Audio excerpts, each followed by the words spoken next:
Good afternoon, everyone. This is Marcellus Joyner, and we're here for the fifth episode of Blackademia and Hip-Hop Culture. Today, featuring the wonderful Candace Jacobs. Candace, introduce yourself, and once you do that, we'll get right into the questions. Well, hello everyone. Like Marcella said, my name is Candace Jacobs. I am a STEM liaison librarian at the University of North Carolina at Greensboro. And I'm an 80s baby, but was raised in the 90s. So this will be a fun conversation. All right, well, let's jump right in. Um, how do you navigate potential challenges and controversies related to hip-hop content in a library setting? Whew. First, I'll just say that it is challenging. It is very challenging because there's a lot of librarians, especially, we'll say the library in general, and also like people working in the library. It's not traditionally ethnic, shall I say. So there's a lot. Yeah, the predominant culture is not like a racial ethnic culture. So there's a lot of like framing that has to be done. So like, just being aware of like how and in what context like hip hop is being presented. Because like I said, many librarians I've encountered aren't comfortable with hip hop in terms of what they think it is. Because there's just this idea that it's just all violent, it's all misogynistic, it's all vulgar because really they hear what's on mainstream radio, but they don't actually, which is rap. It's kind of like, I don't know if you've seen the movie Brown Sugar, right? You just talk about the difference Mhm. between hip hop and rap, right? It's like the difference Yeah. between being in love and loving somebody. Love is just a word. Rap is just a word. Hip hop is it's music, it's culture, it's a lot of different things. And I think the mainstream doesn't truly understand what it is and how multifaceted it is.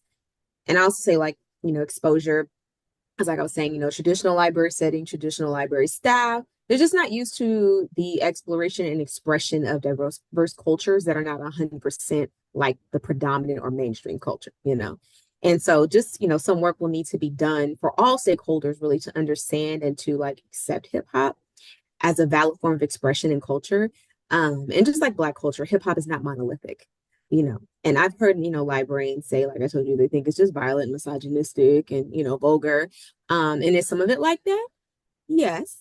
But it's multifaceted. Yes. But overall, there's just a demonstrative lack of like understanding of hip hop as well as like the difference between, like I said, between hip hop and rap and just, you know, yeah. So just kind of getting them used to things that are not mainstream, but to really understand the culture, and also just not being afraid to include hip hop content in the library. So like even just like using quotes and references and like music can just be a great starting point.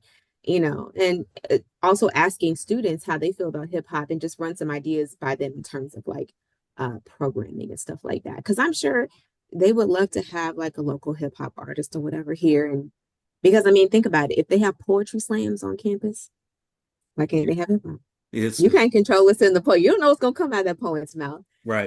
but you trust that this is gonna be a valid form of expression that's gonna be artistic. So And you're pretty they much one will. step away with a poet from a rapper, and probably most most poets do double duty, you know. Yeah. As we saw with Def Poetry Jam, where some of the guests on Def Poetry in the 90s were actually rappers who deconstructed their song to make it well, I'm not gonna say make it appropriate, but fixed it so they could get a couple of lines in on Def Poetry Jam. But I Wow. believe you make a good point because there's some leeway in different types of libraries where how you can approach programming um dealing with rap music or hip hop. And as you said, it's not monolithic. It has grown and it has more facets to it than just what's mainstream and what's popular. And I could easily venture to say that anyone who believes that that's all it is hasn't listened to it from the beginning, from its inception, and That doesn't know part. the different genres and the different subgenres of it. as I've said in different interviews that, myself and hip hop are like a year apart. It's 1 year older than me. So I've seen it in every facet that it's gone through, and I've seen different genres grow out of Yeah, it. yeah, So definitely. we're going to segue into the next question. Has your personal connection to hip hop impacted your approach to promoting literacy and education within the library? I would definitely say that it has helped me to become open-minded. So like, my connection to hip hop has made me approach promoting literacy and education in the library with a more open-minded kind of, approach and just recognizing just how others express themselves and process information. So just like, if any MC you have that you listen to will have like a different style, right? They could be talking about the exact same thing, but the way they express themselves could be completely different and it could evoke a different feeling out of you or a different level of understanding. And so I just like do my best to like make my instructional sessions interactive so that students, can think about and interpret the information they've received. And I liken this to hip hop because, so much music is about expressing, your point of view and interpretations of things, that happen to you or that are going on around you and even like with the use of language. So I don't force students to use library jargon or think less of them if they don't know it. Hip hop also promotes the use of natural language, which in an academic setting sometimes can be frowned upon. So it's like, oh, that's not very academic, or if you're using natural language, I don't really respect what you're saying, or to me, it's not as intelligent as someone who's using some GRE words. You know what I mean? But Yeah. it doesn't make it any less valid or less academic or less thought provoking. And um I don't mean to cut you off, but it's funny oh that you yeah, say that because some of the larger vocabulary words that I have in my vocabulary now are yeah, I actually learned from hip hop songs and also cartoons. Like yeah. really, really just I mean, just like the Incredible Hulk. I learned what a gamma ray was from watching the Incredible Hulk. You know, Right. but and that's that goes back to what we're saying about hip hop. The music is multifaceted and the artists are multifaceted. Some of the artists have college degrees. Some of them don't, but Yeah, there were the the use of vocabulary varies throughout the entire genre. So there were some words that I heard in rap songs growing up that I had to go look up. You know what I mean? So yeah, I'm finding it interesting that you made that point because not just myself, but I'm pretty sure there are plenty of people who listen to hip hop and you know um actually learned a couple of words that they didn't know and didn't yeah, learn in the classroom. yeah. I think the perception is just like it's just I don't know, nursery rhymes with cuss words, and I'm just like, can we not do this? The roots taught me the word phrenology. I mean, I didn't know phrenology. Like I didn't know that word before. Yeah, and the actually the diagram, that was the first time I saw that diagram because that's actually a diagram and they just for their album cover they switched it up to fit the theme of that album cover, but that was actually something diagram that they used to diagram the African American's brain in the 1800s. So yeah, they taught me something new. Woo! Oh my, they Yeah, they yeah, I they had go there. They no go idea there. what phrenology was until the roots. No, not at all. Not at all.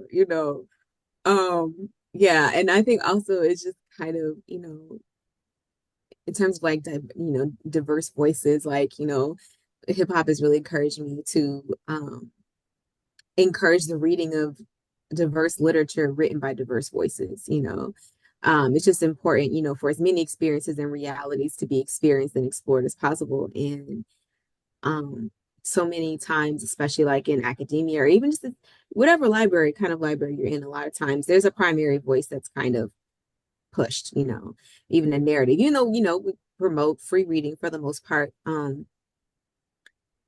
It's just kind of a theme with, even the books that are displayed, how they're displayed, how easy they are to find, you know, and you just want to make sure like when you go that you feel like you're being represented and that your stories matter just as much and you know things like that. And I feel like you know that's really impacted the promoting of literacy, just being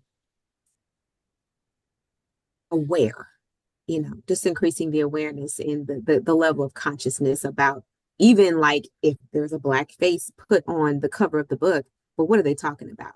You Right. know what I mean? Hmm. And actually looking deeper and be like, what's this story? What's, you know, what are they talking about here? How are my people being portrayed? Do I feel like, are they being portrayed or being betrayed? You know, Yes. like, you know, because just, you know, every depiction is not accurate. Every depiction is not, you know, valid for everyone's experience. And so, you know, I want to make sure that different, you know, experiences are being represented, but that it's not in a sense where it feels like exploitation. And I feel like it, there's some kind of mentality rewriting I did, you know, to recognize like when some of the things I was taught in society were actually exploitative of Black people, where, you know, versus those things that really celebrated us and allowed us to be who we are in the fullness, you know. And I think that's actually kind of what hip hop represents for me because there's so many different, you know, points of view and there's things, there's songs for everyone, artists for everyone, whatever your taste is, you Right. know, whatever the musical genre that you like, there's a hip hop song for that. You know what I'm saying? Yeah, and the artists as well. Yes. Oh, yes, absolutely. All right. So, in what ways have you observed hip hop serving as a bridge to connect with younger generations and encourage their involvement in library activities? And I think you may have touched on that some of that already, but can you expound on that? Mm, I mean, even just getting them here, I feel like we have like boards where we'll have questions, you know, whiteboards and people can fill them out, or they could go like we had like a Padlet where they could do that too. And just like allowing them to express themselves. Because a lot of people like I know a lot of students like they and this goes for me too when I had never seen a black librarian in an academic library before. I'd seen K through 12 and I'd seen public librarians, but I had never seen a black librarian in an academic library. And when the first time I saw it, it just like I was like, what? We here too? You know? And I think so many of them experience that. They'll come to a library where they like walk through for the most part.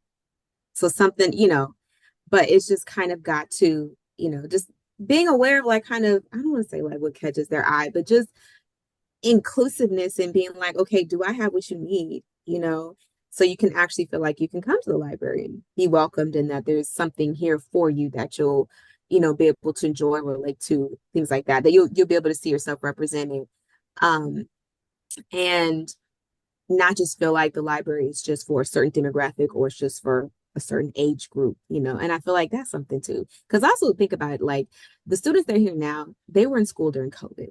Right. And so even the level of engagement is not as high as it used to be pre-COVID.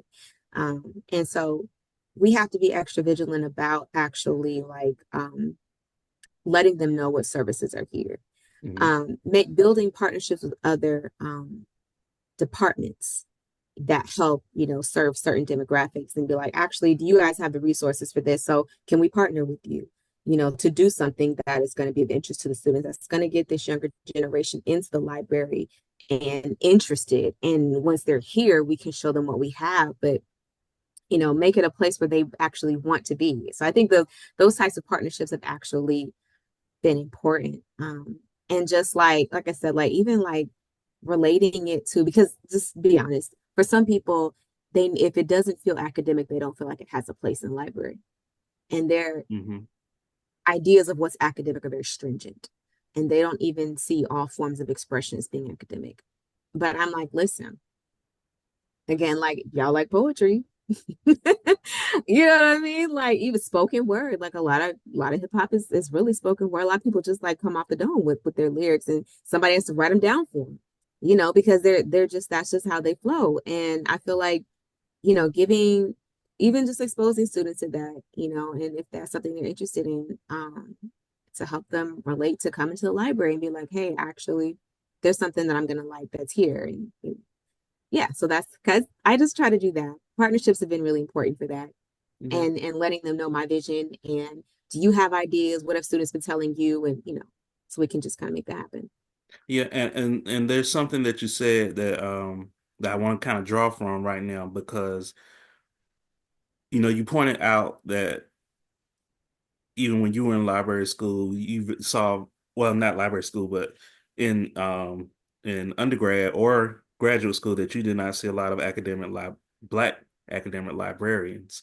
Mm-mm. And I think it's important that how we show up now, especially myself and some of the librarians who are coming along behind me that are kind of range in the ages of 30 to 50 years old, who have grown up in that hip hop culture. So, when you show up, you may not be working in the library with a pair of Tim's on and a hoodie.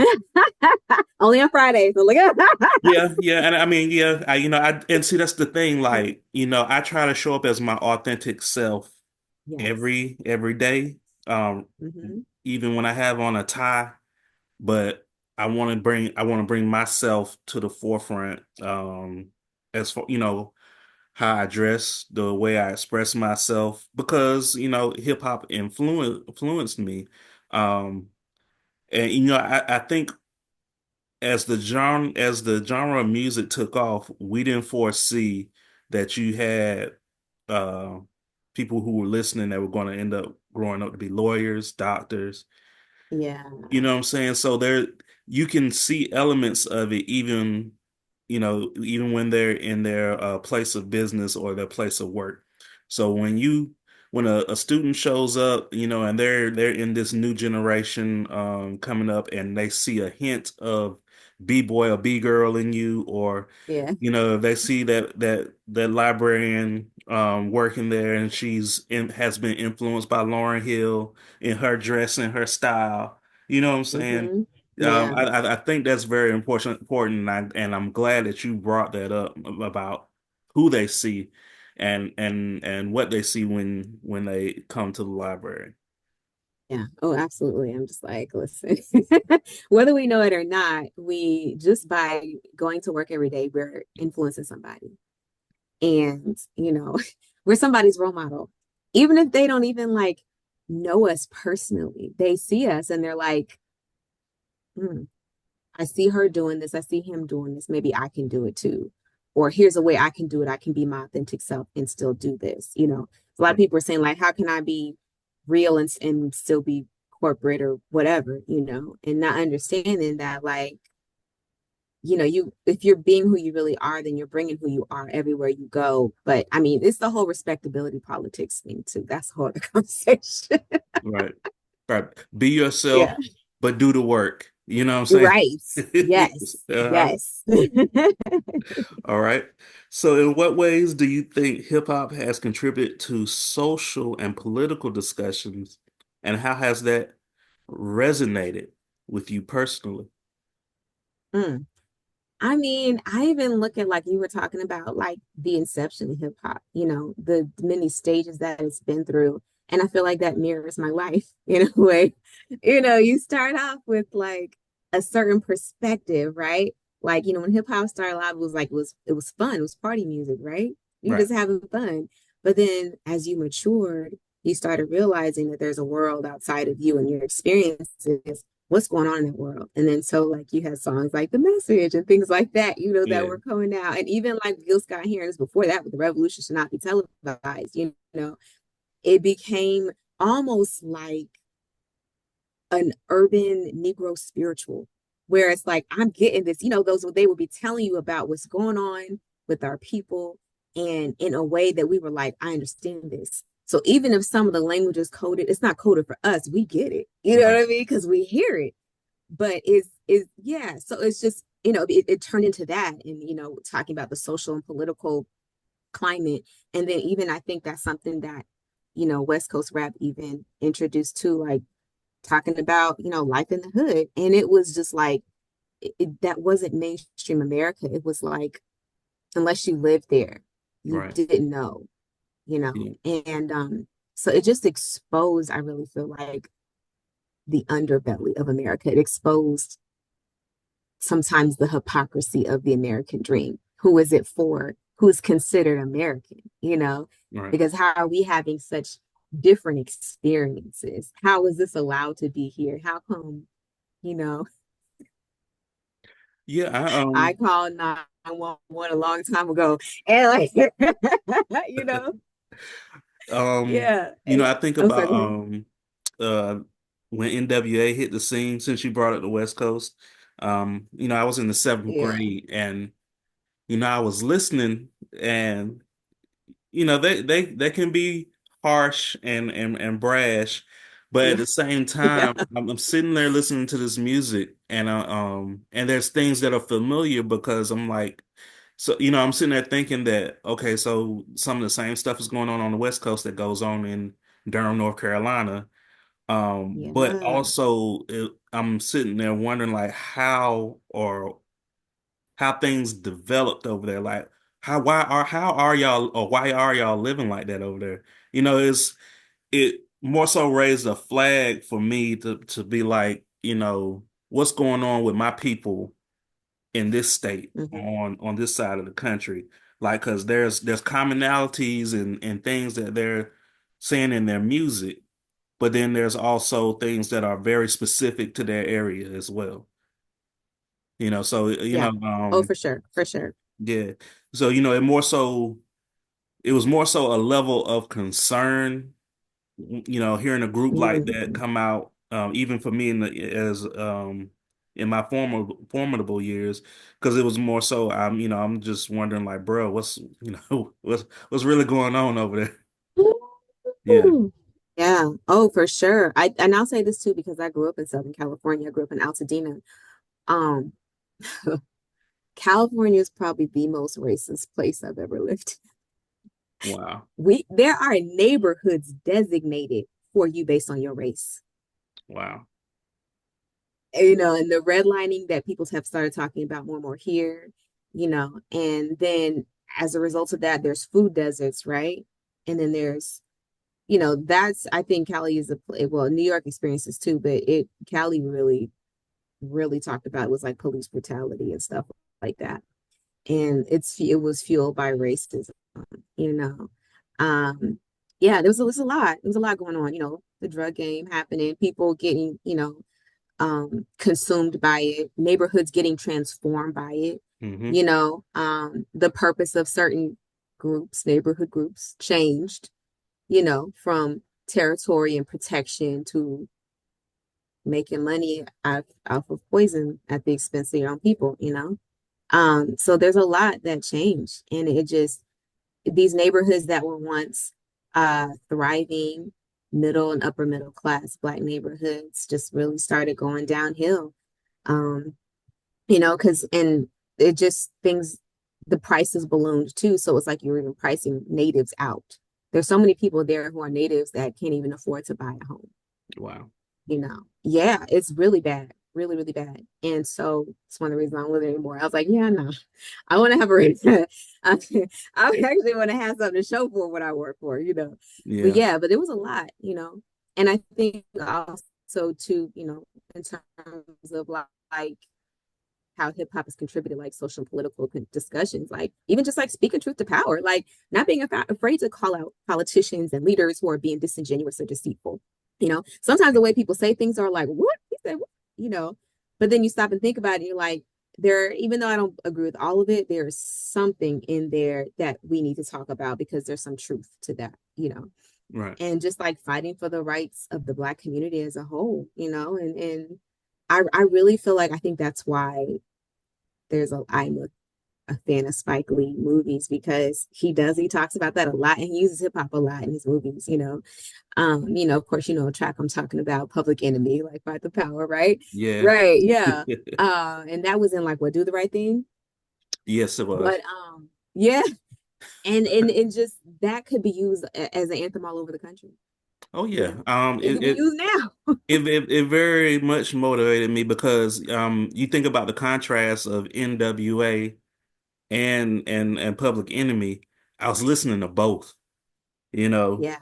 being influenced by both. So it was, it's you like we said at the beginning, it's multifaceted, and Yes. and I gained motivation to do better for myself from both groups, from Yes. things they said, That's because you know some a lot of lyrics from some people are pretty much a warning, like don't do this. Yeah. I've done this, this, and this, Yes. so you Yes. don't have to do this, this, and this. I'm not going to quote Jay-Z, but you know which quote to use No, right I there. know what you're saying. I know what you mean. Exactly. Exactly. No, it's true. It's true. And I think even also just it's helped to expose like the triumphs and challenges that are in the Black community, because no community is perfect. We all got stuff that we need to work on. Right. There we still have some even misogyny in the Black community that affects like who and what we vote for. Oh yeah. And there's some even viewpoints or that go against our best interests as a whole. And, ways that we can come together as Black men and Black women, relations that need to be improved, like, all that kind of stuff. It can also be a way to like unify us if we'll be honest about those challenges and just have open dialogue about why those challenges exist and how we can move forward, in unity. And I think that that's something that we could benefit from working on Yes. for sure. And me saying this is just, it's a general statement. It doesn't mean that every Black man or Black woman, because like I said, just like Black culture, hip hop is not monolithic, it's like, Well, I mean, a lot of different music genres are not monolithic, but we right. are, hip hop and the Black community gets scrutinized a little heavier. Yes, yes, yes, yes, for Yeah. sure. Absolutely. I think people will point out uh a few artists or a few lyrics and believe hip hop is bad for your children and da, da, da, all this stuff. It's bad for society and it causes danger and aggression and violence. And I'm like, I want to see this study. Right. uh, how can Which- then the academic in me is like, where'd you get this information from? Who yeah, did you research? Where'd you research? I got exactly. questions. Because you can cherry pick a lot of stuff. Yes, you can. Yeah. Yes, you Because can. there's 50 years worth of material now for you to cherry pick from. Yes. And who would have thought it would have lasted this long, right? People thought it was just like something that, like, oh, we took musical instruments out of schools. And so now people are making their own beats and all this. Oh, this is just going to be something of fad. Because it was underground. Like people were still doing mixtapes in like the 80s, right? Right. Yeah. So like it didn't even get mainstream until like what, the mid 80s or something with like Run DMC or I'll say mid to late 80s, and then the okay. 90s was like the golden era, so to speak. Yeah, yeah, yeah, yeah. Yeah. For sure. Hmm. So, are there particular lyrics or verses from hip hop songs that have stuck with you over time, and why do they hold significance for you? Yeah. Um, so I was just stopping and think about like the first hip hop I remember with hearing. And I want to say it was like Heavy D in the Voice. Oh wow, okay. And I didn't remember where I heard it. I just like heard it probably one of my cousins, And he was playing was I got nothing but love for you. You know, you remember Oh wow. that song? Yes. That was your first memory? It's like what you got?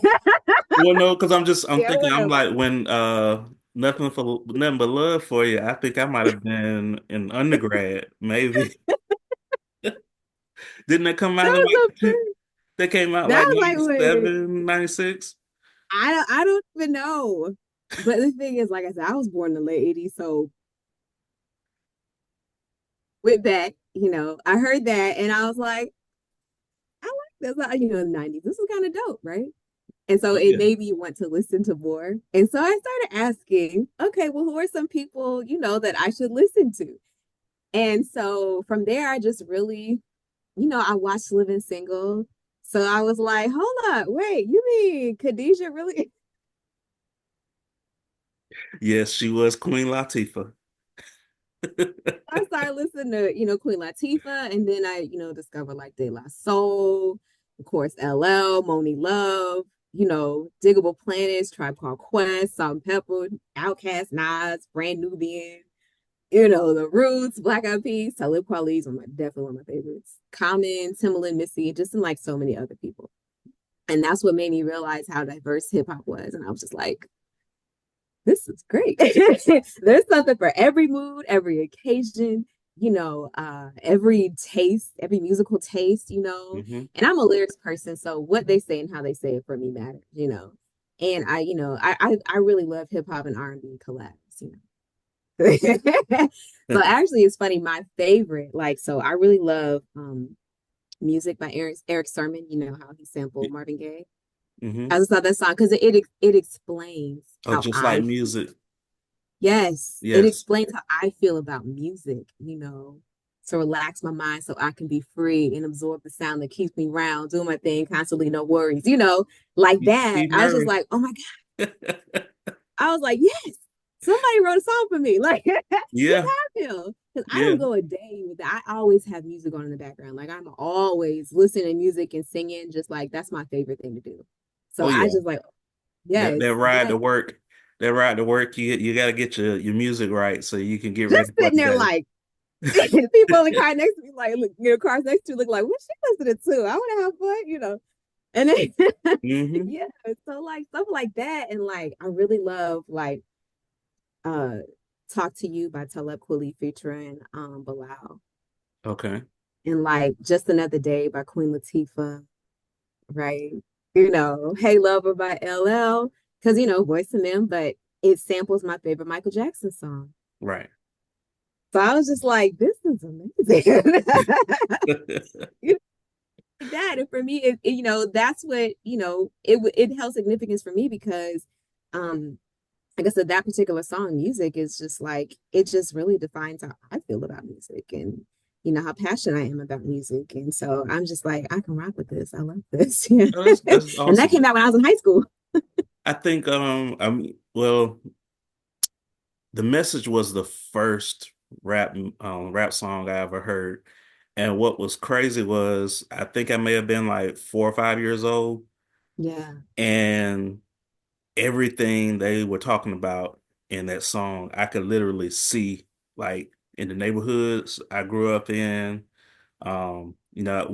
Me and my cousins were heavy at my grandmother's house, and my grandmother lived in the housing projects, Matt Terrace housing projects in Durham. So, a lot of things in the song we were literally seeing go on. And that song, it's funny because that song may have actually matured me more than I needed to be at that time. Because it Yes. was telling me, it was basically telling me like being a black person in America, you're gonna have some challenges on your hand. But Yeah. you know, that's somebody kind of, giving you a heads up about what you can see, what you do see, and what you can overcome. Because at that time I didn't know where these guys were from that made the song. But, Yeah. as I got older and started, really getting into music and finding out where different artists were from, I found it even more fascinating that they were taught speaking to things that I was seeing growing up, and they were in New York and I'm in North Carolina. You know what Yes. I mean? Yes. Yes. Yeah. Yeah. Ooh, yeah, no, I know. I'm sitting to run through the lyrics in my head. Junkies with baseball bats and stuff. I'm like, ooh, listen, broken glass everywhere. I mean, just I'm like, ooh, yes, no, that's 100% true. And I think like you said, like it's universal. It's across this. It's across the not just across the U.S., across the world. Like even people like Black people in other countries that are predominantly white, like they had these types of challenges too. Like things just, it was just rough, you know. So no, yeah, I agree. But that song is powerful. It's still to me one of the best hip hop records of all Oh time yeah. when you Yeah. really think about it, like because it's still relevant to today. So. Oh, it'll always be as long as there are always ghettos or low income housing, it'll be relevant. Yes, that's right. Yes. Okay. Have you ever used hip hop as a form of empowerment or motivation during challenging times in your life? And if so, can you provide an example? Yeah. I mean, hip hop motivates me like when I go to the gym, when I'm feeling timid or shy and I need more confidence, and just, because, part of hip hop is having that vibrato, right? Yeah. Like you're coming in like, you ever heard of a timid MC who's like, well, I don't know what to say. They don't do that. They come in guns blazing, like, listen, you're gonna hear me because what I have to say is the most important thing that's going on right now. You know what I mean? And so it kind of, yeah, so just that kind of rubs off on you a little bit. You're like, okay, you Hmm. know. Like Yeah. I actually get really bad stage fright. So anytime I have to speak or sing by myself, it's a process. Okay. And so there's certain songs I turn on, like, okay, not gonna lie, I turn on Ladies First, Queen Latifah, Moni Love. It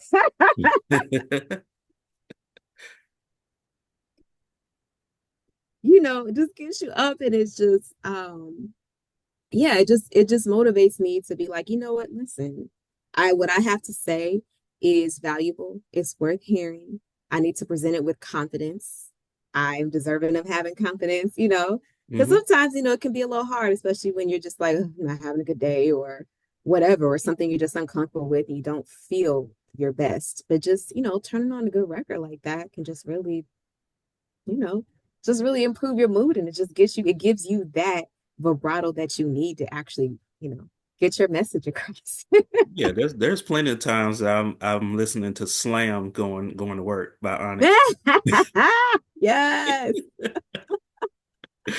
But yeah, it does help with the motivation because I mean I could tell you right now I don't consider myself to be oratorical or orator, Yeah. but because of my profession, Yes. we have to speak at some point. So that it does help me that and making sure whatever I'm getting ready to speak on, I've spent time with the material so I Yes. know what I'm talking about. That's the first step to get away that nervousness. And then the Yeah. second one would be to listen to some music to get you to get you in the mood, to Oh, get you yes. motivated to get things done. That's the ultimate pregame right there. Oh yeah. You know?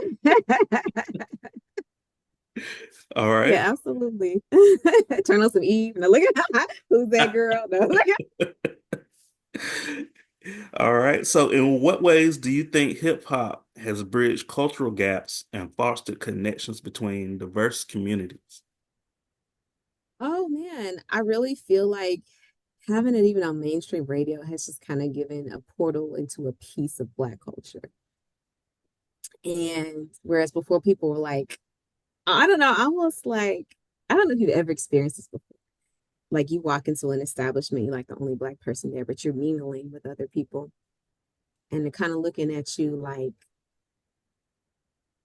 how do I describe this? Not like a pet, but like, Like I you, don't know. like they're uncomfortable. Yeah. Yeah. Like, what do I do with one of these? What is this? Never seen this before. Never talked to Hmm. this before. And I feel like hip hop has just kind of made people in some ways a little bit more comfortable, Black people. And it's speaking and like expressing ourselves in a way that's confident and self-assured. Hmm. So it's not as big of a surprise if I show up somewhere with confidence. You Right. know what I mean? So like, oh yeah, how Black people, even though there's gonna be some stereotypes, of course, people are gonna like marginalize us based on a song they've heard. Still, they've finally heard something, and I think that has been a little helpful. Hmm. And also just like opportunities to express like a part of our identity in a mainstream way that normalizes being Black.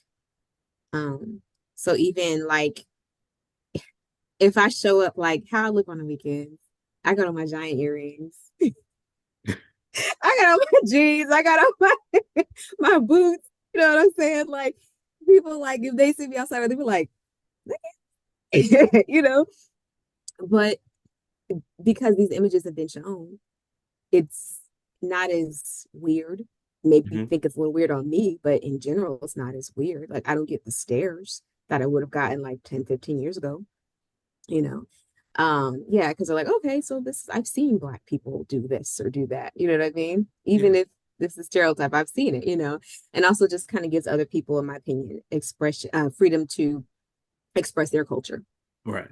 Because black people, and I've noticed this too, like black people in the US, like we're black and we're proud for the most part. We ex that's the reason why so much of black culture is mainstream now, because we fought for that. We no longer just have to be underground and just pretend like we're just American. We can be black and be American, you know, side by side. We can express our multiple identities at once and not have it be necessarily just looked at as like, oh, you're just not being a good American citizen. No, America is a melting pot of cultures. And so because our ancestors fought for our right to be, you know, we can be out and we can be black and we can be proud. We can have our hair in twists. We could do whatever we want to do. You could have your full beard and not be looked at as being unprofessional. You can have locks. You can have your press and curl. You could, whatever it is that you're rocking, you can have your natural hair, whatever it is you're rocking. Like now it's like because we fought to be seen and we fought to exist in an authentic way that, you know, now, you know, it's kind of normalizing that. And like, because like I, you know, I travel a lot and I just even notice this too, even like in other countries that are predominantly white, a lot of black culture is underground Mm. because your affiliation with that country comes first. And Right. it's, you know, part of colonialism and assimilation. You know, you're expected to assimilate as a black person. And so you expressing your blackness is an underground thing and it's very insular, like only black people are in this event because this is just for us. We need a place just for us. You know what I mean? But in the US, we have places that are just for us. We also can express ourselves in a mainstream way. You know, we have that freedom because we fought for it. So that's actually something that makes it really unique over here too. You know, like in other countries too, hip hop is still like it's not necessarily mainstream. They may have a couple of artists here. There's so many artists that could be mainstream. You know what I mean? Because we fought for Right. it. You know, and just even just serving as an olive branch of cultural exchange, you know, because it's not just black people that do hip hop anymore. Well, You know what I I mean? think we kind of introduced this. Okay, so this is the song that I feel like really well, I'm not gonna say integrated, but kind of meshed everyone together when Walk This Way came out with Yeah. Aerosmith and Run DMC. Hmm. And then that was around the time I was like sixth grade, junior high school. And, a lot of our dances then were very much, they'll play a hip hop song here, rock song here, you know, and you would see the dance floor kind of, what I'm saying, kind of uh Yes. the color of the dance floor changed, for lack of a better Hmm. phrase. But when that song came out, everybody went crazy. So from that point on, you started seeing collaborations across different genres of music. But to me, that one right there kind of when you talk about America being a melting pot, that was that melting pot song that actually got people looking at the different genres because I think a lot of African Americans started paying more attention to Aerosmith after that.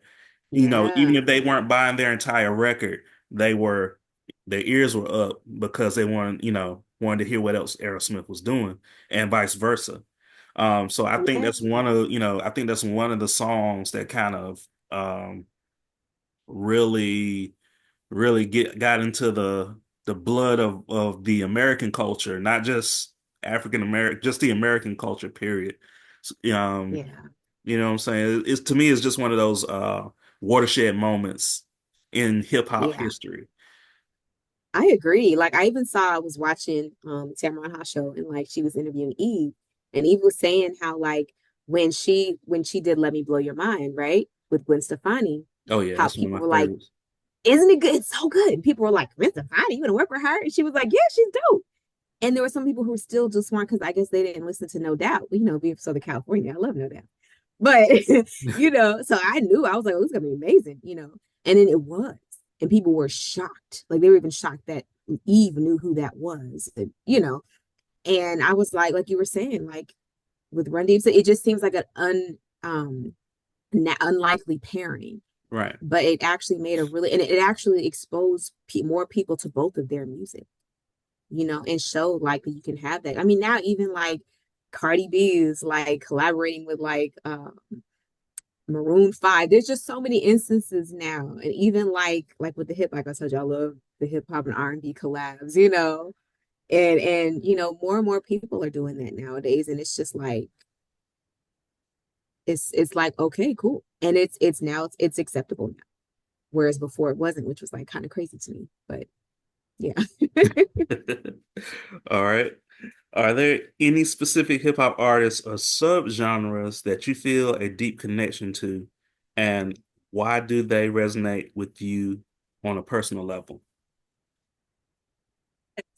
I really love like the neo soul and bohemian style of hip hop. Girl, stop.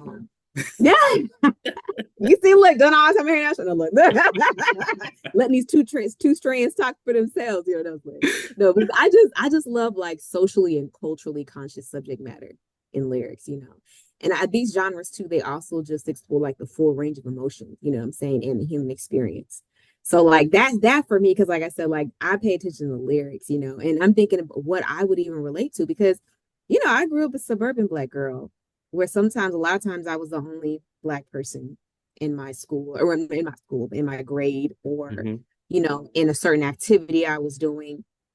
But like it was just so important for my parents for us to not be limited and just say, Black people don't do this. My parents were like, Black people can. Right. Black people have the ability to, they have the talent to. So why can't they? So just, that's why I love that so much because I'm like, it feels like it's a connection to my heritage and connection to my culture, regardless of what environment that I'm in.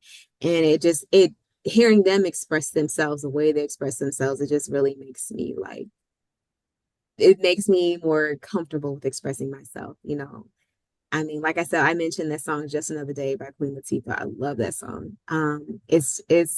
It's got jazz influences, and like the whole Midnight Marauders album by Right. a Tribe Called Quest. You know what I'm saying? That Yeah. whole album is fire, right? The whole album Phrenology by The Roots, Quality by Talib Kweli, like those are probably three. Those are my top three favorite hip hop. I would Okay. say, All right. yeah, Those are some good ones. that right. Yeah. Listen, Yeah. And it's interesting that you're talking about you growing up in suburbia. Um, my upbringing was a little different because I had a mixture of everything. As I mentioned before, my grandmother's place was the new kind of the nucleus of the family because I only had one grandmother growing up. The other one passed away in her 30s, so I never knew her. So we all kind of converged on this one house that was in Durham, in Durham City, in the Mhm. projects. But as I began to get ready to go into elementary school, my mom and dad moved us to Durham County. But my family, my mom and dad were working class, blue collar people. So I stayed in a Mhm. neighborhood that was kind of a mesh between, uh, I guess what you would call, if there's, for lack of a better word, lower middle class, Mhm. and then we had like some projects up the street, and then on the other side of us was a more affluent Black neighborhood. Yeah. So I went to um, uh, schools that were 60% white and 40% Black. But on the weekend, Yeah. I'm at my granny's, and you know what I'm Mhm. saying, in the Yeah. project. So I'm getting everything. I'm getting all Yes. of it. And as I'm getting all this culture from different aspects, you're mixing hip hop in, so it made me multifaceted as far as like be intermingling with people who weren't like myself, different cultures, but also dealing with my people too. So it is I'd say I had a blessed upbringing that to Yeah. get all of that kind of mixed in together because I was in situations similar to yours, but at the same time, I quickly knew how to get to areas um where I wasn't the minority. You know what I'm saying? Mm-hmm. Mm-hmm. Yeah, that's what church was for me. And back to public school. Yes. No, I guess because it's important to know how to conduct yourself in different environments around different types of people. Because those people that can't code switch or just even be themselves in different situations, like, ooh, they have a hard way to go. Right. Because you a part a lot of that is being observant. And I think that's one thing I also really like about like the neo soul bohemian style hip hop. It's very observant too. Like it's telling you like what's going on. Then, you Hmm. know, how do I fit into the the thick of things? So yeah. Okay. I'm so happy that you brought up Neo Soul because that, man, I was buying like Maxwell, The Root, Yeah. Urban Thing Susie. Yeah. Lauren and the Fugees, man, Yeah. Jill Scott, Jilly from Philly. Yes. Ooh, her first album. Oh my Oh yeah. goodness. She has this song called It's Love. I love it because she questions, I'm a foodie. So talking about, do you want That's you want that's the to hit first on your that's the first collard one I greens? heard. You That's know? the first one I heard, and it was so good because it was like, because we talk about how each state has its own flavor, like, each state has its own flavor of music. So I was Mm. surprised that Jill knew how to get down with the go-go like that. But Yes, but she yes. did a good job. Oh, definitely. I Yeah. love the Philly flavor. I really do. Yes. It's funny, like I'm from the West Coast, but like I love East Coast rap. It's I don't know, like don't tell Kendrick. Um, but yeah, I ain't trying to have this track about me. I'm just a lowly librarian. Leave me alone. All right. Well, Candace, we're coming close to the end, but as I've done in every interview, before we go, um, you got to give me your top five. Now, you're either your top five artists, your top five producers, your Mm. choice. Do a little mix of both. Okay. Number one for me is Talib Kweli.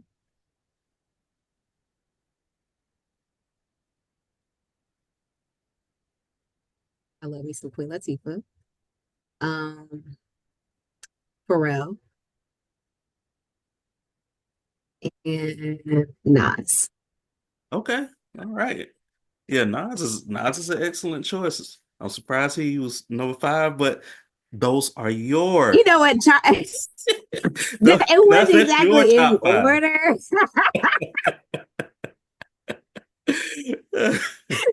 It wasn't in order, I promise. I was just like off the dome, like, okay, no, what am I doing? Which was I? Yeah, yeah. Well, yeah, Nas is one of those pivotal rappers. I would say every 7 or 8 years, there's someone who'll come along who uh pushes the boundaries as far as lyricism and what they talk about and how they deliver it. And I would say um from the inception of hip hop up until Rakim stepped on the scene, when Rakim started rapping, people had to switch up how they rap. And I think Nas was that second um